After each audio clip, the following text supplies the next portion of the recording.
Well, hey, everybody. Welcome to another episode of Cy Huffer and Friends. This is a podcast designed to help you flourish at life and relationships. I'm your host, Cy Huffer, lead pastor at the Gathering Christian Church in Naples, Florida. And the way this podcast works is I believe I have the best friends in the whole world. They make me flourish at life. And I think that me sharing them with you will help you flourish in that way as well. And so each month we kind of take a topic or a theme. I invite a couple of my friends to talk about that topic or theme.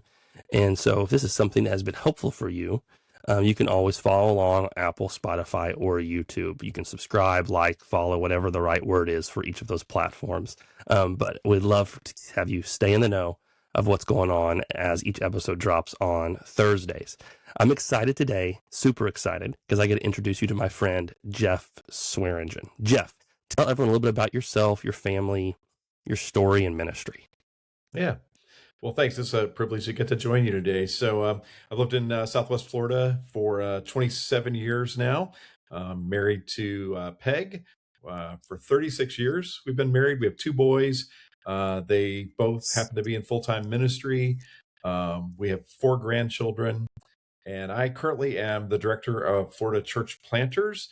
A part of my story is that I planted a church in Cape Coral, Florida, 20 years ago yesterday. So we just celebrated. I was back at Cross Point yesterday to celebrate our 20th anniversary. And we planted that church. And then 3.5 years ago, we transitioned. And my son, Matt, is now the lead pastor at Cross Point, and I became the full-time director of Florida Church Planters. And so I spend my time helping guys like you, Cy, plant churches all across our state in Florida. And so that's love, my passion really is planting churches, and I'm getting to live that out through this job. That's so cool. You just packed so much into like a minute of like your story, and I don't want to like blow past some of the just really, really neat points that you just mentioned. So 20 years ago, you were executive pastor at a church, all right? Mm-hmm. You were First Christian Church of Fort Myers. How long you been on staff there? Yes, I was on staff there for 7 years. Okay. And we had this opportunity to plant a church, and it came about because, and this is a cool part of the story, there was a church in Cape Coral, a restoration movement church that really throughout its history had struggled and got to a point in their history where they said, man, we're just not very healthy. And so they decided to close their doors. They sold all their property and assets, and they gave us all of that money to be able to come back to Cape Coral and plant a healthy church. And so we started looking for somebody to plant that. And people would say, well, Jeff, you ought to go plant it. And I resisted for months, saying, no, that's not my thing. I don't think I'm cut out for that. And eventually God got my attention, and Peg and I said yes to going and planting that church. That's unreal. And Fort Myers, sent you to go do that, and some people went with you, which is a pretty cool part of the story too. Yeah. And that allowed you to start a church there. And you just said this 20 years ago, yesterday. So this church started with, how many people did you guys start with first Sunday? Yeah, so there were 125 people from First Christian that went with us. We had just over 400 show up on launch Sunday. And as is typical, about half of those people maybe kind of stuck around. So we started with about 200, 250 people coming on a regular Sunday and kind of grew from there. Wow. And the last 20 years, you transitioned how many years ago out of the lead pastor role? So 3.5 years ago now. 3.5 years ago, you transitioned. And since Matt's taken over those last, the church, can you just mention what the numbers are? Like, it's running how many on a Sunday right now? So they have been, most weeks in January, they were just over 1,200 in attendance. Yeah. So when we transitioned out, the church was about 750, 800 because we were just coming out of COVID. Yeah. At the end, when we transitioned. So we had not gotten back to our pre-COVID numbers quite. So under Matt's leadership, it's grown from probably about 750 to over 1,200. My gosh, praise God. That is unreal. Yeah. In 20 years, and you have a facility that you bought, and then you built, and it's just, think about all the leadership struggles and opportunities and headaches, and And then the last 3 years, you stepped into this role as the director of Florida Church Planners. Can you give a little bit of overview as what is a church planning organization? Like, what does Florida Church Planners do? Yeah. So really what we do is the process starts for us by finding potential planters. So, guys like you, Si, that are feeling called to either move to Florida or they already live in Florida and they're feeling a call to plant a church. And so we work with them from the very beginning. We help kind of assess their readiness to plant a church. Do they have a clear call from God? Do they have the tools that are necessary? Is their spiritual life, marital life, everything in a healthy place? So we take them through a process with all that. Then we help them create a budget that will get them through the first 5 years as they move towards being self-sustaining financially. We make sure they have coaching, project management, all the pieces that need to happen to be ready to plant a church, and really just walk with them through that whole process, trying to be a sounding board, just to be there when they just need somebody to talk through things and figure out what's next.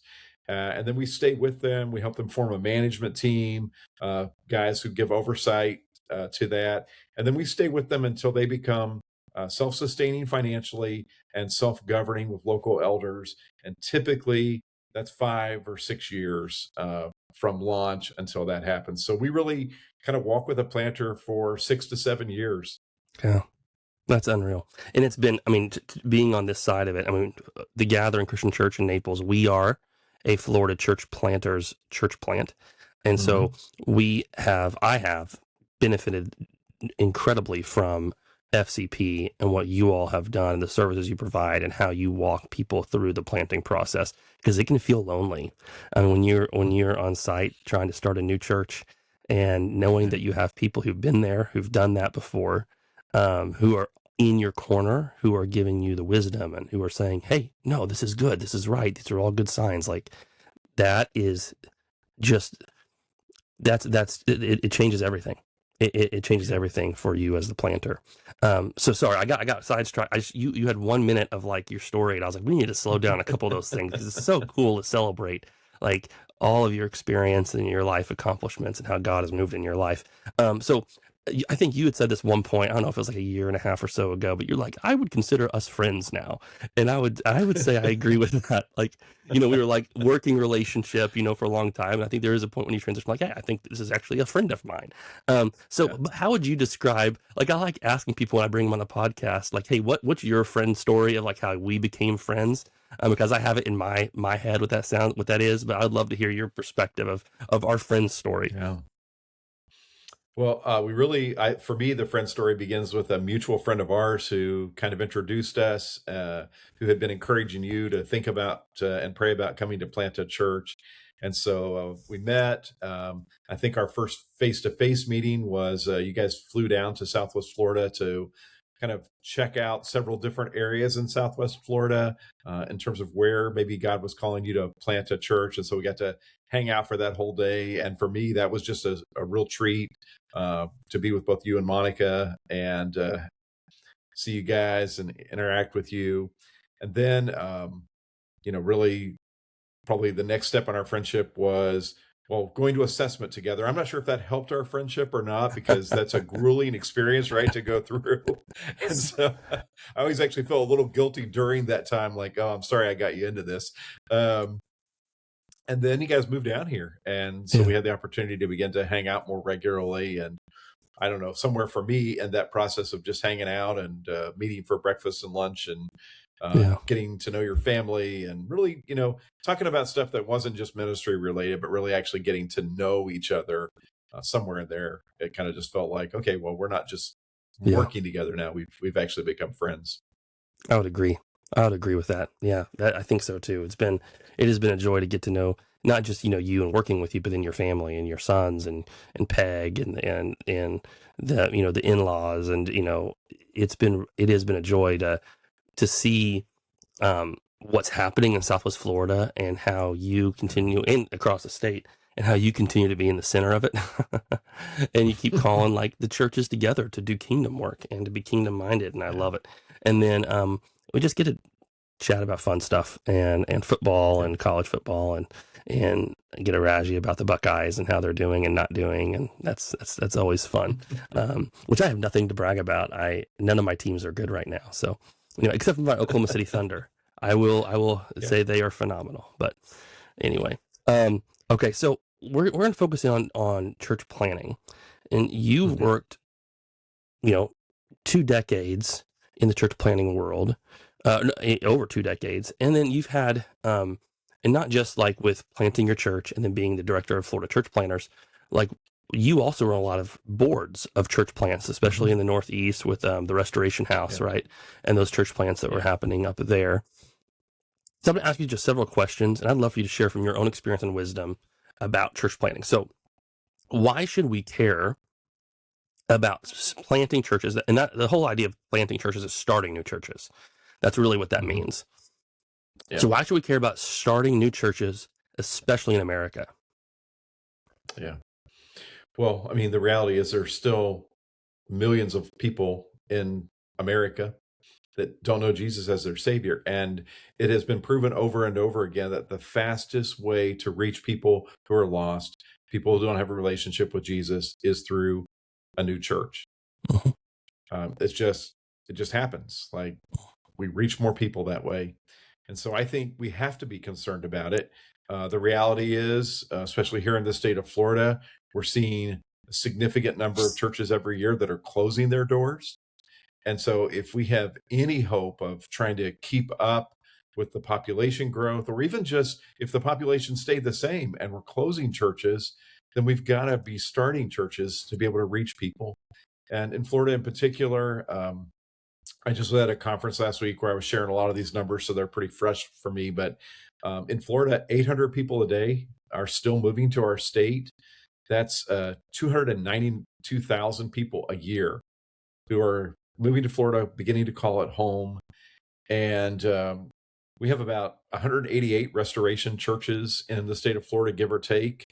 And let's just say if every one of them were running 1,000, which they're not, some are more, but most of them are far less. That'd only be 188,000 people, and so that's not even reaching the number of people who will move here this year. Mhm. And yeah, granted, there are a lot of other Bible believing churches in the state of Florida. They're teaching good truth. And they're also reaching people. But even if we were to add all those together, it's a drop in the bucket when you think that our overall population is 24 million and growing. And so Mhm. just here in the state of Florida, let alone anywhere else in the United States, the need for reaching people, giving them hope, helping them find the made for more life. Um, the only way we're going to do that, in my opinion, is to start healthy churches that will reach them. That's right. Yeah, it's it is interesting, when you say, it's been proven over and over again that the best way to reach lost people, people who don't yet go to church, is to start a new church. And I don't. There's a couple of I think of some Tim Keller articles that he wrote that describe this, Mhm. that research. But I'm trying to think if you know of any like article or research off the top of your head that backs that up. I mean, there's just so many of them over the years. It's almost become an assumption now in my Yeah. vocabulary. I don't really have a A a resource. reference Yeah. point So, I for it. mean, Yeah. Tim Keller's work is still a legitimate source for that. He's written an article. It's called "Why Church Planting," I think. You can Google that, and it pops up pretty quickly. And so, some of his research proves that.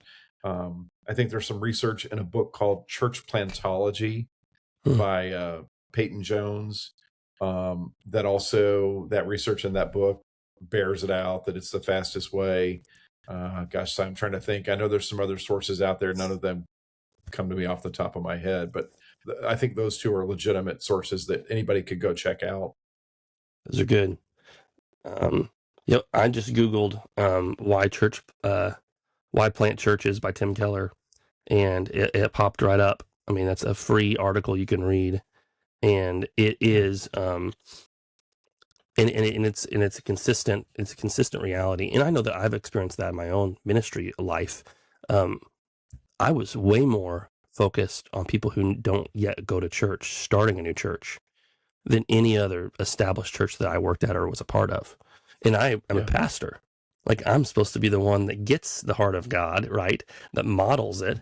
But there's just something that happens when you're in a church that's been established for over 10 years. And that's typically the tipping point they talk about, is that decade. Yeah. Once you get past that 10-year mark, Mm-hmm. you start the internal magnetic pull to care for the people you already have just becomes, it is so hard to push against.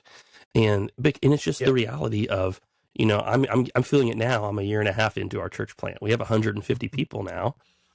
People's parents pass away. People are in the Yeah. hospital sick. There's people who have financial issues.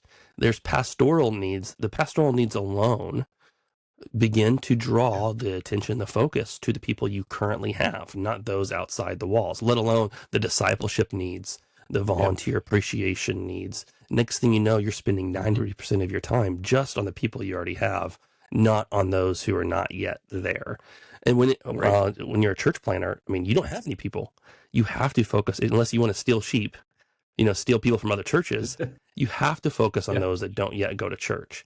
And so there is just a Mm-hmm. legitimate survival reality, of doing it. Yeah. And it's so true. And it's the best way to reach lost people. I having experienced it, it is 100% the best way to reach lost people. Yeah. I mean, since July 1, we've had 38 baptisms at our little church of 150 people. And there'll be several times when I was at a church of 1,500 people, where we didn't have 50 baptisms in a year. Mm-hmm. And Well, so last year in 2025, there was one quarter. I can't remember exactly what the 3 months were, but one 3-month period where in our church plants, we had over 100 baptisms. And for me, that was just a reminder and the evidence that, man, look what happens when you plant churches, because we could probably take other churches in just across Florida, and I don't know how many of them would be able to say they'd had 100 baptisms, and yet and that was just like 5 of our church plants who resulted wow, in those 100 baptisms. So it's a reality. yeah, You've experienced it at the gathering. We've seen it at our church plant in Sarasota, where they're like 16 weeks old, and in the year that they've been in Sarasota, and then those 16 weeks, they've had 17, 18, 19 baptisms already. yeah, that's beautiful. So if this is a reality that church plants, new churches reach lost people better, they're more effective, more efficient at doing it. So what role should the local church play in church planting? Like, if you're at a local church, maybe Yeah. it's an established church or it's a church plant, what part Yeah. should you play in Well, planting new churches? so I would say to that, like, I think every church needs to be a church planting church, Yeah. and there are ways to do that, right? It's not that you have to, as a church, go out and actually plant another church necessarily, although we'd love to see that be ultimately what happens. But I think everyone who follows Jesus can be someone who's praying for church planting. Right. I know that you would be able to testify that prayer has made a huge difference in your journey in Naples, trying to get the gathering started. And so every church can be praying for future church plants and for, individual church planters. So I think there are ways to just stay informed about church planting. For instance, at FCP, we mail out a kind of quarterly newsletter that is just an update on, hey, here's what's happening among our church plants. And so I think just even being informed kind of keeps it in the forefront of your mind and doesn't allow it to, be something that you don't think about. And then I think people can be involved financially. The gathering is giving back to Florida church planters, but really it's not a give back as much as it's paying it forward, taking the resources that you have now and reinvesting that in future church plants. And so your church is doing that, and individuals as well could be investing financially in church planting. We can't start churches for free. No. I wish we could. I Yeah. wish we could just Yeah. snap our fingers and plant a church. But the reality is, there's a financial cost to that. And so people paying it forward, taking their financial resources and investing in that helps us continue to do it in other places. Yeah. Yeah, that's so good, dude. I think that that reality of like we it makes sense when you start a new business. It's like, hey, we're not going to make money for a few years. And most like capital Yeah. investors, like, right, they know that. They're like, hey, yeah, we understand that. Like, hey, but here's an investment in the business that I believe that in 3 years or 5 years or whatever, you will turn a profit. Um, and I'm not saying the church is a business, but I am saying it operates very much the same way. You want to start a new church, Yeah. it's going to take some capital up front. You're going to have to make an investment and believing that this thing is going to get some legs underneath it and be able to be self-sustaining in 3 to 5 years, or it's paying its own bills. I mean, Yeah. we started in June of 2023, and this is 2026, and we've had 4 months in a row now where we've hit our internal giving goal, for 4 months in a row, and that's not even covering all of our Yeah. expenses. It just takes some time to develop, because you're going to disciple people into generosity, and hopefully you're discipling people far from God. Right. That's the goal. So it takes some time to do that. So the investment of capital up front into church planning is massive, a massive Yeah. help that anyone can be a part of. And I think that's, um, I think there's a danger in some of the conferences we go to, where they put up on stage, and the people we celebrate are just the pastors at the largest churches, the fastest growing churches around the country, and it makes the idea that that's the only sign of success, right? Is if you look like them. I think there's also some signs of success in being faithful as a church that aren't just like, you're a mega church. And I think one of those metrics is, are you helping start new churches? Like, if it's Yeah. like, hey, Yeah. it doesn't matter what size you are, any church can help start new churches. Yeah. Yeah. And you have, and Well, I we have think churches just, across Florida. yeah, Oh, I was going to ask you to talk about that. You I have was a going to lot say of we have churches churches. across Florida that are like, yeah, we have all kinds of partner churches across Florida. Some of them give $100 a month, right? Because they're a small church and that's what they're capable of doing right now. They're hoping, many of them that'll grow to be more in the future. But even that $100 a month, that's a reinvestment that they're making in church planting. And by doing that, they are a church planting church. So it doesn't have to be the church that gives 6 figures every year to church planting.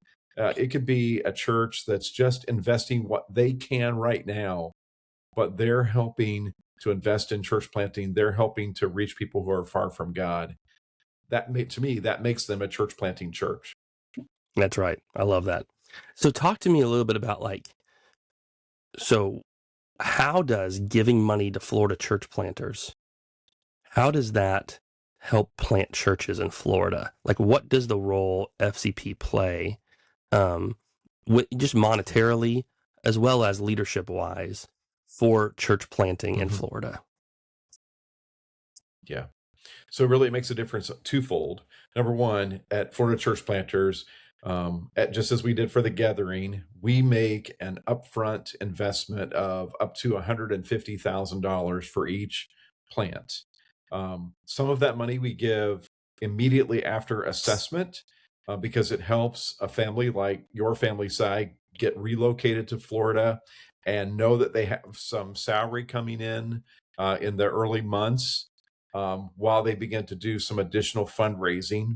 And then we give the rest of that money in different blocks of time, some of it like right before launch to help purchase sound equipment and children's ministry equipment, those kinds of things. And then the rest of it over the next 2 or 3 years is given. And then we also provide, as a part of that $150,000, some services like, again, for the gathering, we paid, as we do for all of our church plants, we paid for some accounting and payroll services for the first couple of years. And we do some things like that to help the church get up to a healthy start. So we make a financial investment. And so that money that comes to us is reinvested in the plant in a monetary way. And then that money is reinvested as the other things I described, as we walk with that planter and help them have the tools that go beyond money, right? The tools that are necessary to be able to launch in a really healthy way. And I think that you'd probably agree. Like, I don't know that you can put a price tag on that, on the kind of knowledge and resource that we bring to the table to be able to say, hey, like we've learned through church planting, here's a bunch of things, don't do those so you don't have to suffer the pain of making those mistakes. And here are some things that if you do them, they highly increase the chances that the church will be successful and become sustainable. Yeah. I want to just echo like the upfront investment in the transition of the planter from like whatever they were doing before, right? Because most people that you get, they were having some kind of ministry job before this, and there is some kind of transition that has to happen from where they lived, moving, getting settled, starting fundraising. I mean, we had to raise $1.3 million for external support for 5 years. Well, that doesn't come all up front. You got to have some time to raise that money. And so you all providing that capital up front is I can't echo, it's massive. It's massive. It allows the planter and their family and the team to get settled, to get relocated, and to get started on the work. And then the other thing, you just throw out several terms that I just wanted to key in on. Like one of them was like project management. That project management you guys pay for is a partnership with an organization called Passion for Planting, is who we use with you all. And they gave us 390 tasks to do in the first year to get ready to launch. And that sounds like a lot, but the reality is it was such a gift, because I knew this week, I've not done this before, but a lot of people have. So let's learn from their collective wisdom. Yeah. Here are the tasks to do this week. Start knocking them out. And we do. And then next week, okay, here, do these. And that, like you all providing that, you providing bookkeeping and payroll for the first couple of years. Like these gifts were massive in trying to, because when you start something new, you're building every system from the ground up. You don't have anything already in place. And you all providing several of those things for us is such a gift for the planter to really focus on the only thing that I can do, which is to meet people in my community, to raise funds, and to build a launch team, right? And to learn where we're planting. And so you all excel at what you do and have made the hard task of planting churches, you made it a little bit easier. Yeah.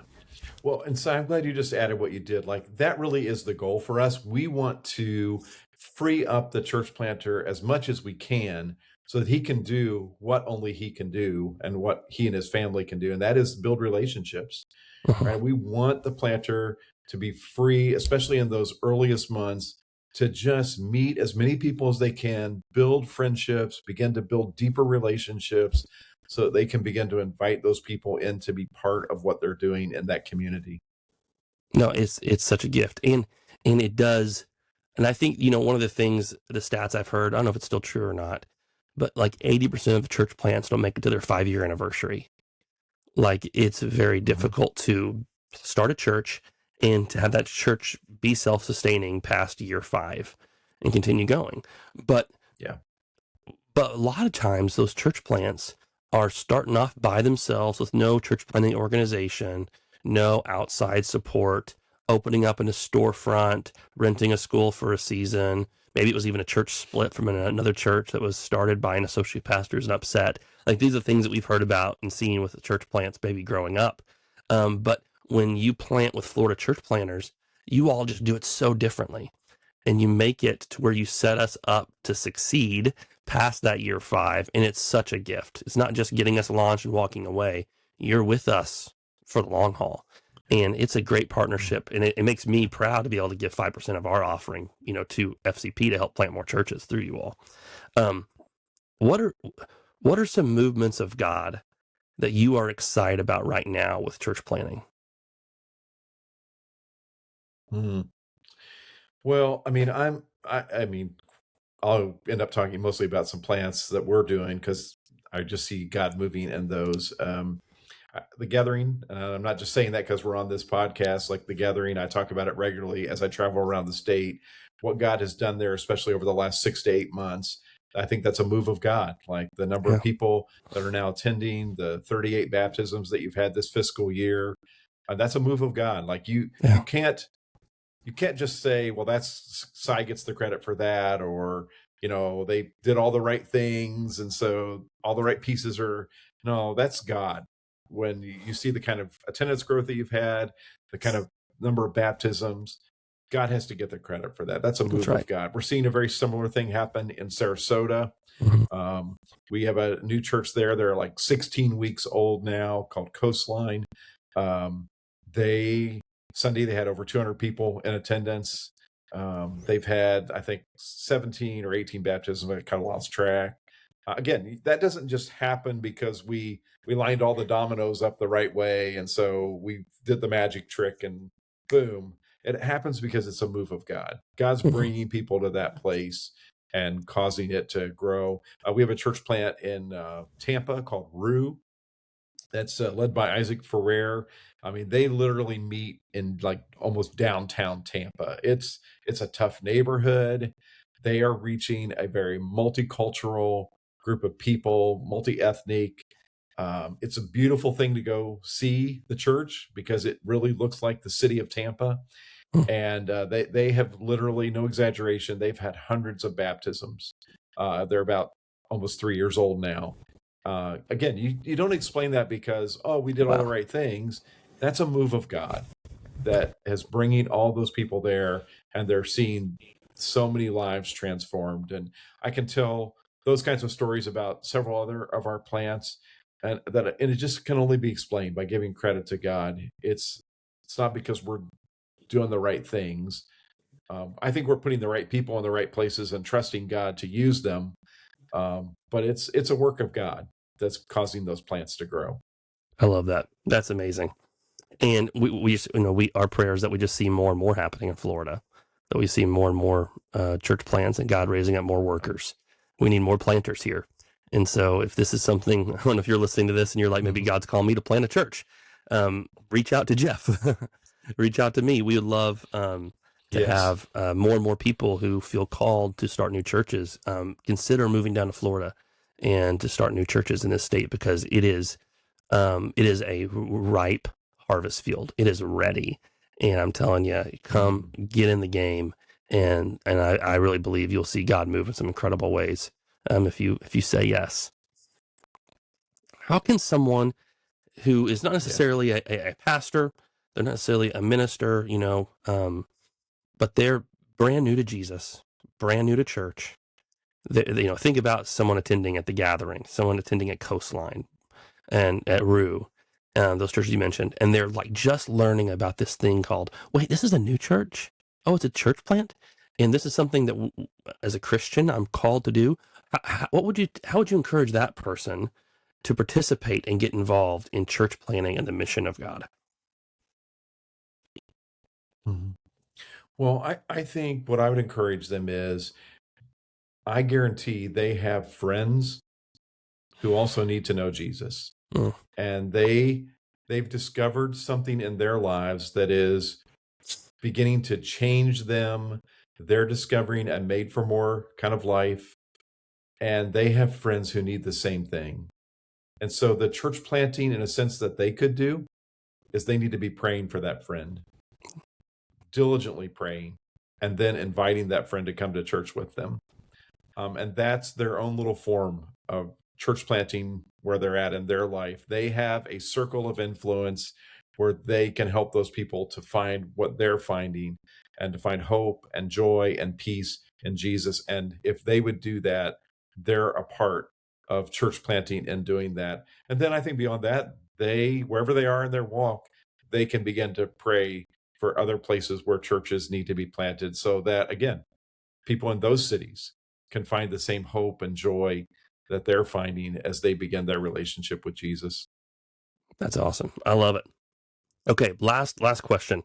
What's a last word, favorite quote, something you've been wrestling with right now, wrestling through, you'd like to share with everybody before we head out? Yeah. So I this morning was just reading in my own quiet time. I was in Psalm 127. It's in a section of the Psalms where they're really easy to read because they're like 5, 6, 7 verses long. And but the very first verse in Psalm 127 basically says that God is our protector in the same way that Mount Zion cannot be destroyed. And I just thought, what a great picture that was for my own mind today. Like, you think about Mount Zion or just any mountain, any large mountain peak that we have here in the United States. You and I, we can't destroy that. Like, I can't rip it apart. I can't run into it and cause it to crumble. I probably can't even like dynamite it and make it come down. Like, it's a massive mountain. It cannot be destroyed. And the psalmist says, God is my protector in that same way. Like, he is going to be there for me. And I just thought, what a great picture this morning as I started my day, as I live life this week, to just have the assurance that, man, I have a powerful God that is acting as my protector, and he cannot be destroyed. He is going to be there no matter what happens. And I can just lean into that and trust that in my own life. Well, that's awesome. That's a great word to end on. Thank you so much, Jeff. That's wonderful, man. And thank you for your time today. Thank you for sharing from your wealth of wisdom and experience in church planning. It's been a joy having you here. And everybody else, continue to follow along on the podcast at Apple, Spotify, or YouTube. That's where we're going to be on Thursdays. And always remember that you are made for more, so don't settle for anything less. Have a great day.